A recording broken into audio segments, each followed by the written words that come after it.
Longtime NFL head coach, former Philadelphia Eagle Herm Edwards is here with us on Radio Row at Super Bowl 49. Of course, his day job these days, of course, NFL analyst for ESPN. You know what? Let's do something novel today. Let's actually talk about the game. What do you think? That would be a nice thing to do when you think about both these teams.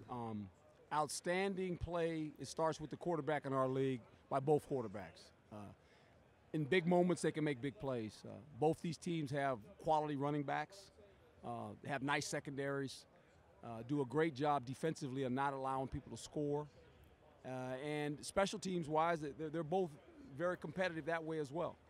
The outside distractions have been talked about, from Deflategate to Marshawn Lynch. Any of that matter come Sunday at kickoff time? Football players, it doesn't matter one bit. And I think, if anything, it really galvanizes both of these organizations and the locker room. And I say this as a former player. I don't say this as a coach. I have that feeling as a former player. These are the things that you look at and go, wait a minute, let me get this right. If we're the New England Patriots, we've played the Colts 4 times. We've scored 185 points. They've scored 75. That's the bottom line. And if you're the Seattle Seahawks, you're going, wait, we get Marshawn Lynch. He's our guy. Our whole offense runs through this guy. He sets the tone for our football team. Let's go play. Sometimes I look at the Seahawks, and I say that with that defense and that running game, they're a throwback, and then they run the zone read, which is something kind of new. So how would you describe Seattle? Physical football team. And are they a throwback? They are a throwback. They're a traditional team. They want to play great defense.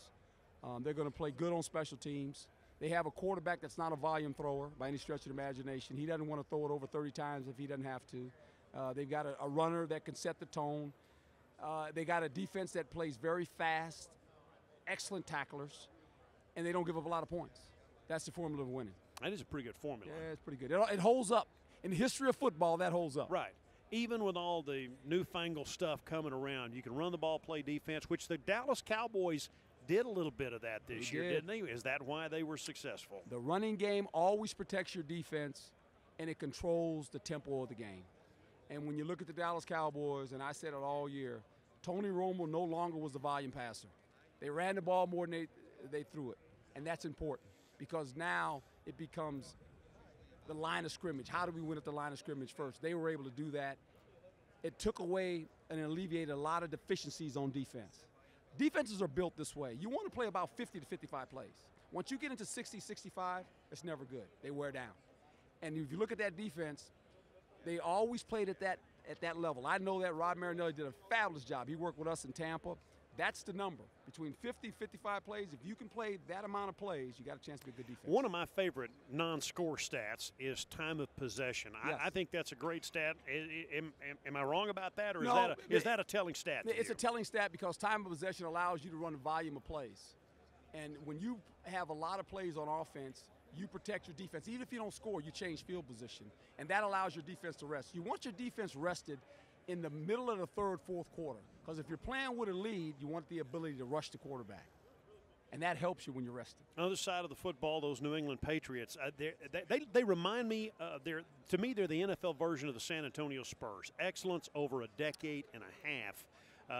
And that just impresses the heck out of me. Well, it impresses the heck out of everyone. And I had to face them as a coach. And I get it. They've been very consistent. And it's with 2 people. It starts with 2 people. It starts with 3 people. Ownership, head coach, quarterback. And if you look at that team, it's been in existence for a long time now. They have been very consistent on, we will develop our offense with the players that we are surrounded with. I think what's helped them now, previous to years in the past, their defense was a little bit lagging. They went out and got themselves 2 really good corners. All of a sudden, this defense becomes a defense similar to the ones when they made their run for 2 Super Bowls in a row that they played with.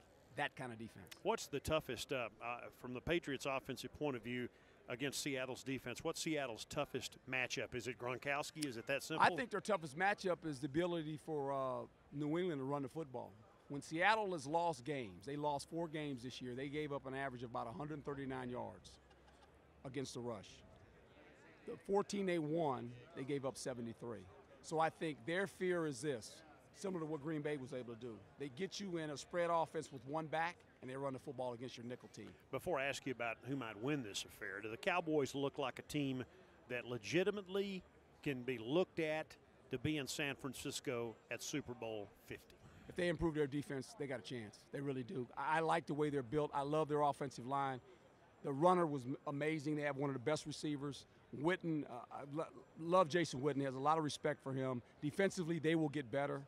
They will make sure that's a part of their plan to upgrade that defense. And if they do that, they're going to be in the money. Is there a particular spot? Is it as simple as finding a pass rusher or somebody like that? You always have to have pass rushers. You're going to upgrade your front because what he wants to do, Rod, he wants to have at least 7 or 8 guys available to rush the quarterback. In the back end of your secondary, you're going to need some help back there. So they got to upgrade. Obviously, get Sean Lee back. That's critical. You get him back, all of a sudden your linebacking core is boosted. All right, I'm going to ask you. I don't know if you even ready. You haven't done it. Have you? See, I'm going to go with the team that won last year, Seattle. Okay, tell me why. And I say that for this reason. I think as much as we talk about the legacy of Bill Belichick and obviously Tom Brady, how about Seattle? They're setting their own legacy as well. Those players realize this. If they win this game, the quarterback all of a sudden has won 2 Super Bowls, and he's only started 3 years. The last team to do this happened to be the New England Patriots. And so this team realizes that. They're not saying that because we're talking about Bill Belichick and we're talking about Tom Brady, which we should be. Their legacies, in my opinion, are set. This is just more icing on the cake. But Seattle, they could be remembered now. They win this game, all of a sudden, is one of the best defenses we've watched in a long time. Herm, I'm going to ask you one other question. The Hall of Fame thing coming up this weekend. Jimmy Johnson's up. He is a strange. You've been a head coach at 2 places. His case is interesting to me. He only coached 9 years in the league, but he made an impact, but he doesn't have the numbers. Right. Jimmy Johnson, a Hall of Famer? I think he is. You know, now I'm a little bit biased. I like Jimmy. I think he brought a flair to Dallas. He had some fantastic football teams, and I think eventually he gets in. But if I'm pulling for a coach this year, I'm pulling for my guy, Tony Dungy. He deserves to be in the Hall of Fame. Yes, he does. So that's the guy I'm pulling for. Herm, thanks a lot on Radio Row. Appreciate it. Herm Edwards, ESPN.